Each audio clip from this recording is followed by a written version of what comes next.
Hello everyone, today we are going to talk over the fundamental duties. These fundamental duties are called मौलिक कर्तव्य. इसे मौलिक कर्तव्य कहा जाता है. भारत के संविधान में भाग 4A में यानी अनुच्छेद 51A में इसे इनकॉर्पोरेट किया गया. जब संविधान ओरिजिनली बना था तब मौलिक कर्तव्य नहीं थे, यानी 1950 में जब हमारा संविधान बना था उस समय मौलिक कर्तव्य नहीं थे.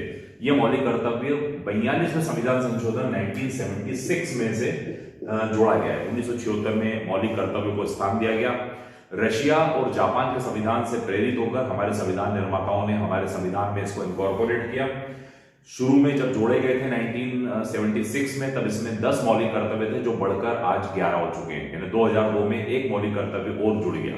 मौलिक कर्तव्य भारत के नागरिकों के लिए आवश्यक होते हैं लेकिन अनिवार्य नहीं है, यानी इनका पालन करना अनिवार्य नहीं है, ऑप्शनल है.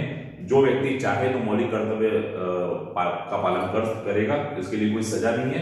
So in English we can say the fundamental duties are given in our Indian constitution part 4A under article 51A.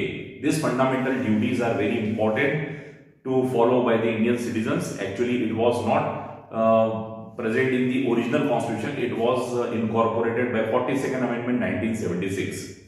Under Article 51A, these fundamental rights are given. Actually, when fundamental rights were incorporated at that time, only 10 fundamental rights were there. But now, by 86th Amendment 2002, one important fundamental right was also included, inserted. Now, the number of fundamental duties are 11.